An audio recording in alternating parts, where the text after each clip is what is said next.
नवरात्रि में किन किन बातों का ध्यान रखना चाहिए।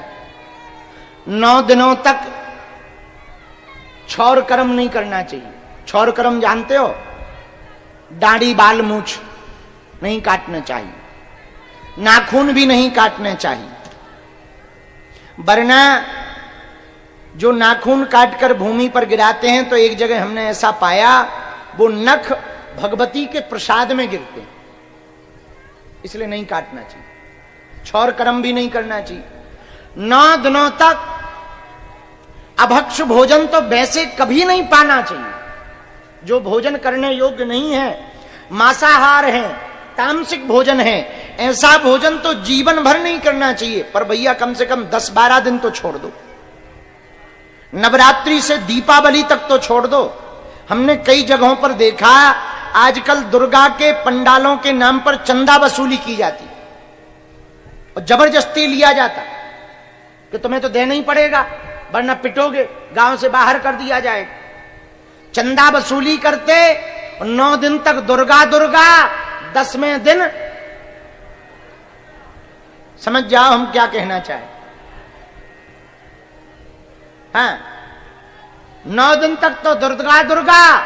और ये बात कहते हुए हमको बहुत लज्जा आ रही है कि हमारे ही सनातन धर्म के लोग ऐसा करते हैं। ये कोई मुसलमान या ईसाई नहीं करता, जो हिंदू कहलाते अपने आप को वही ऐसा करते हैं कि 9 दिन दुर्गा की आरती करते, 10वें विसर्जन के दिन मदिरा पान करके, मुर्गा मांस आदि का भक्षण करके विसर्जन करने जाते। ये हमारे सनातन का सबसे बड़ा कलंक है।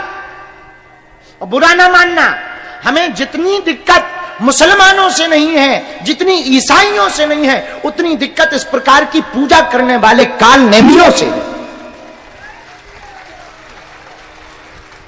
ये सनातन धर्म का ह्रास है।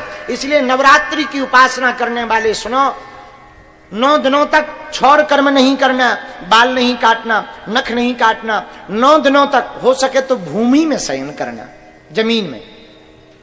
9 दिनों तक तीसरी बात का ध्यान रखना, अभक्ष भोजन नहीं करना। जो भोज्य पदार्थ हो, सात्विक हो सके तो फलाहार रहो। फिर भी फलाहार नहीं रह सकते तो पाव पर सात्विक पाव। चौथा नियम, 9 दिनों तक देवी मंत्र का जप करें। भगवती का मंत्र आता हो तो ठीक है, ना आता हो तो जय माता दी गाओ। और सुनो, भगवती भाव की भूखी हैं, श्लोक की भूखी नहीं है।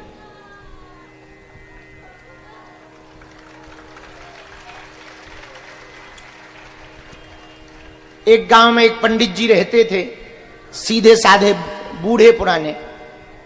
वो एक नदी के किनारे देवी का जप कर रहे थे तो उनका श्लोक शुद्ध नहीं था। तो नमस्तस्यै की जगह वो कहते थे नमस्तस्मै नमस्तस्मै नमस्तस्मै नमो नमः। कोई भी श्लोक, एक श्लोक है ना, या देवी सर्वभूतेषु शक्ति रूपेण संस्थिता नमस्तस्यै, तो वो कहते थे नमस्तस्मै नमस्तस्मै नमस्तस्मै नमो नमः। तो एक विद्वान पंडित जी खड़े थे, बोले वाह, शर्म नहीं आती आपको? इस प्रकार से आप बोल रहे हो, नमस्तस्यै की जगह नमस्तस्मै बोल रहे हो, नमः तस्मै बोल रहे हो, नमस्तस्मै बोल रहे हो। नहीं, गलत है, बहुत गलत है। पंडित जी बोले महाराज हम तो यही गाते हैं। बोले कब से गा रहे? बोले 80 साल हो गए। बोले फिर तो बहुत पाप का काम किया, तुम्हारे सब पुण्य चले गए। अब वो बेचारे रोने लगे, गिर गए। बूढ़े पंडित जी सीधे साधे।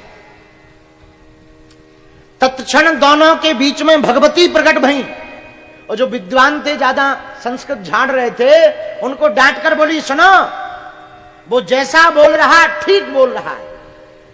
तो विद्वान पंडित जी ने कहा मां, आपका ये अर्थ का अनर्थ कर रहा। नमस्तस्यै की जगह नमस्तस्मै नमस्तस्मै कह रहा, स्त्री लिंग को पुल्लिंग बना रहा है। तो देवी ने कहा वो ठीक कह रहा है, ना तो मैं स्त्री हूं ना मैं पुरुष हूं, मैं जो जिस भाव से भजे मैं तो वही हूं। और हम तुम्हारे नमस्तस्यै में प्रसन्न नहीं है, लेकिन इसके नमः तस्मै में प्रसन्न है। अच्छा, इसका मतलब ये नहीं है कि तुम भी नमस्तस्मयी कहो, है? नमस्तस्यै छोड़ दो, है? भाव की बात है, क्योंकि भगवान कहते भाव का भूखा हूं मैं, भाव ही एक सार है, भाव से जो मुझको भजे सुभाव से बेड़ा पार। इसीलिए भैया भगवती की उपासना जो करने वाले हैं वो नियम सुनो। चौथा, बीज मंत्र का जप करो। बीज मंत्र कौन सा? ओम ऐं ह्रीं क्लीं चामुंडाई विच्चे, इस मंत्र का जप करो। नहीं हो रहा है, ये बहुत कठिन है, सीधा सरल। जय माता दी, जय माता दी, जय माता दी बोलिए, जय माता दी, जय माता दी, जय माता दी। चलो बुलावा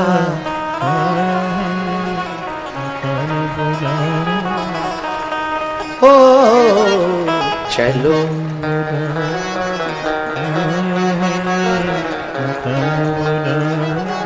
गांव की माताओं को मंत्र नहीं आते, पर वो माता के जगराते भजन गाते रहती।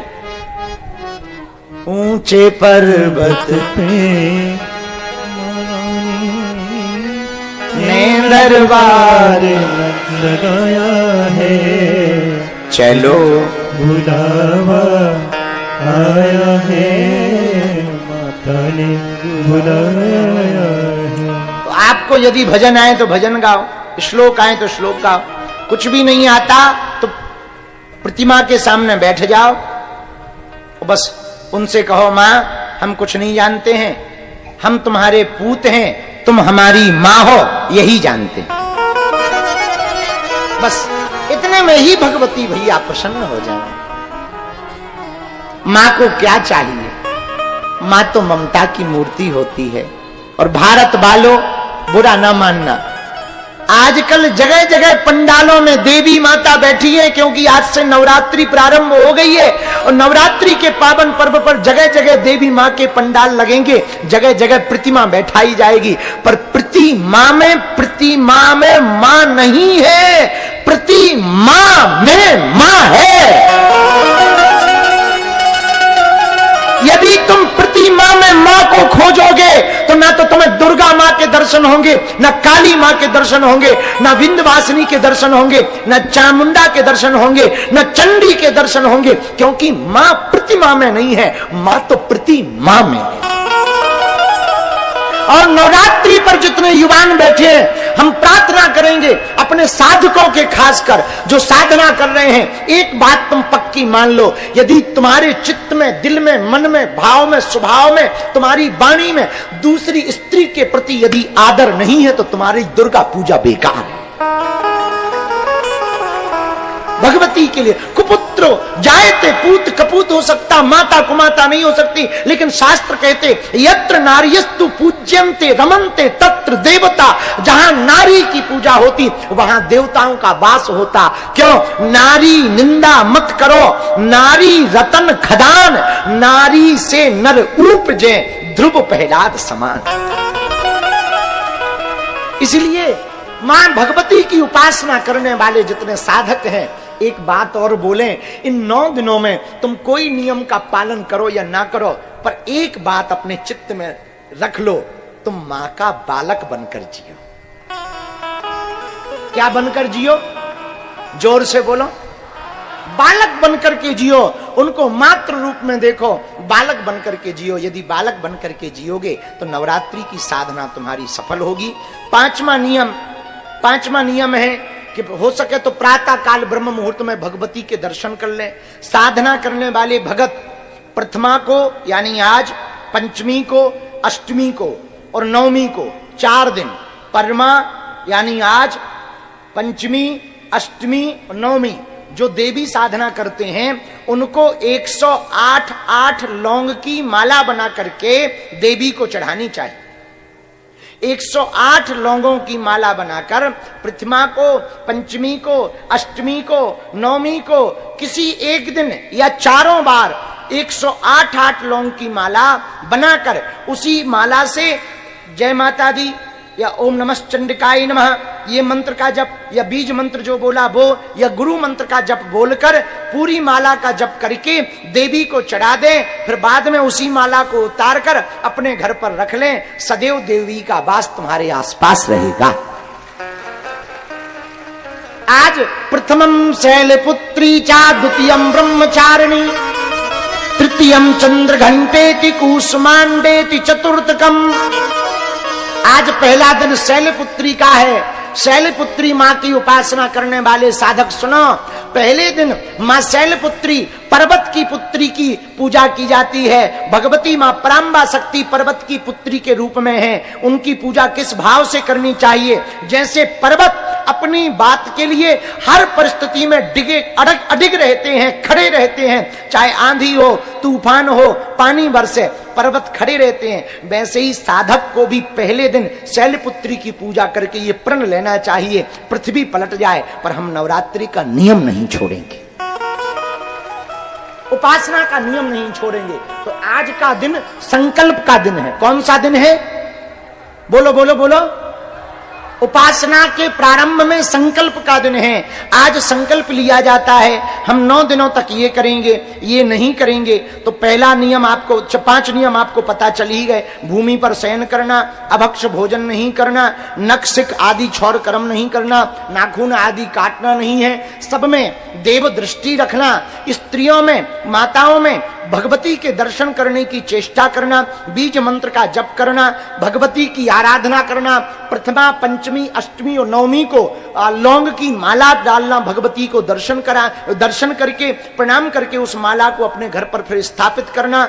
इन 9 दिनों में 9 रूपों की साधना करनी। आज के दिन रात्रि काल में जो पूजा करें, शाम को जो पूजा करें वो शैलपुत्री माता के नाम से पूजा करें। जो भी भक्त साधक शैलपुत्री माँ की पूजा आराधना करके माँ शैलपुत्री को खीर का भोग लगाते हैं, उनको भगवती शैलपुत्री रूप में देवी माता कृपा करके आशीर्वाद देती हैं, हर मनोरथों को पूर्ण करती हैं।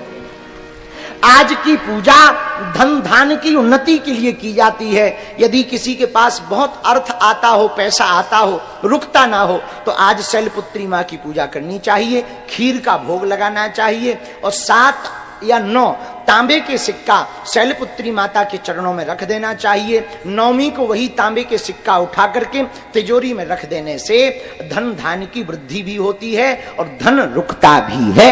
ऐसा आज का महत्व है। बोलो सीताराम। भगवती जगत जननी माता की जय हो।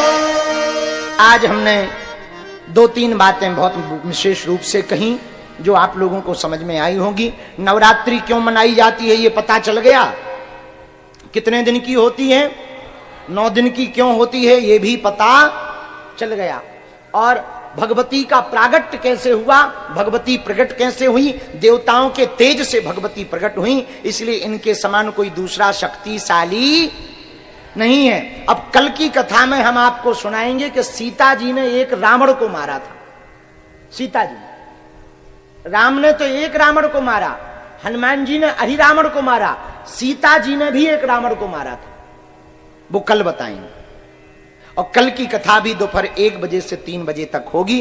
कल द्वितीय दिवस की चर्चा में ब्रह्मचारिणी माता की चर्चा की जाएगी, इसलिए हो सके तो एक आध पटका कोई सफेद वस्त्र डाल करके जरूर आवें। वो प्रतीक होता है ब्रह्मचारी का, सफेद वस्त्र पहन करके आवें तो बहुत अच्छा। कल की चर्चा कल करेंगे क्योंकि हमारी साधना भी है और हमें साधना में भी बैठना है। प्रणाम करने की ना कोई जिद करना, न सन्निकट आने की जिद करना, दूर ही रहना, दूर से ही प्रणाम करना। और हम 9 दिनों तक रहेंगे। कल से हम एक कोशिश करेंगे प्रश्नोत्तरी भी करेंगे। तो देवी माँ के पूजन से संबंधित आपके मन में कोई प्रश्न है तो वो आप आकर के यहाँ अन्नपूर्णा भवन पंडाल में बता दें। कल टाइम पर बैठ जाना, आज पूजा के कारण लेट हुए हैं। कल हम समय पर ही आकर के यहाँ पर कथा प्रारंभ करेंगे। दोनों हाथ जोड़ करके भगवती को प्रणाम करो। भक्तों ने पुकारा है, जगदम्बे चली आओ, जगदम्बे चली आओ, जगदम्बे चली आओ, महारानी चली आओ,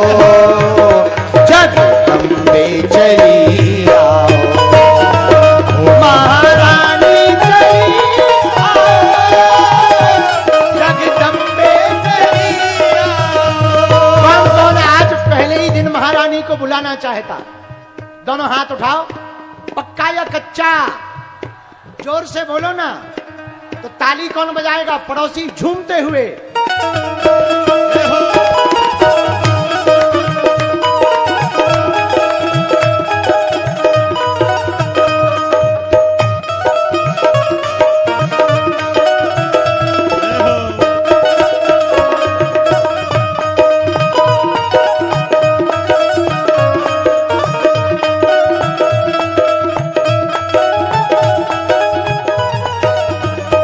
जगदम्बे चली आओ, महारानी चली आओ। जगदम्बे चली आओ, महारानी चली आओ। भक्तों ने पुकारा है, भक्तों ने पुकारा है, भक्तों ने पुकारा है, ओ भक्तों ने पुकारा है। मेरे द्वार चली आओ, जगदम्बे चली आओ। मेरे द्वार चली आओ, जगदम्बे चली आओ। अम्बे चली आओ, जगदम्बे चली आओ। अम्बे चली आओ,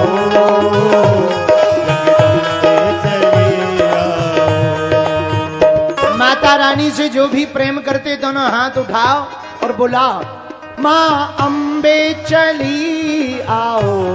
गाओ माँ। अरे ऐसे नहीं, जरा जोर से गाओ। माँ अम्बे चली आओ,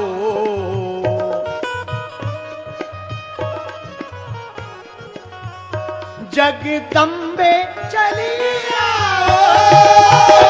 माँ अम्बे चली आओ, जगदम्बे चली आओ, अम्बे चली आओ। ताली बजाते हुए जय माता दी, जय माता दी, जय माता दी बोले। जय माता दी, जय माता दी, जय माता दी बोले। जय माता दी, जय माता दी, जय माता दी बोले। जय माता दी, जय माता दी, जय माता दी बोले। निर्धन के घर माँ तुम आना, निर्धन के घर माँ तुम आना। मेरे घर माँ तुम ही आना, मेरे घर और आज पहले ही दिन मेरे द्वार चली आओ।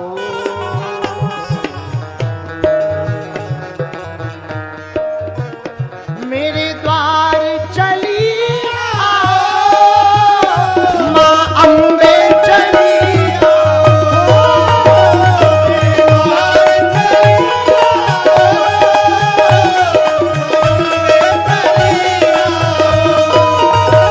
मेरे द्वार चली आओ, मेरे द्वार चली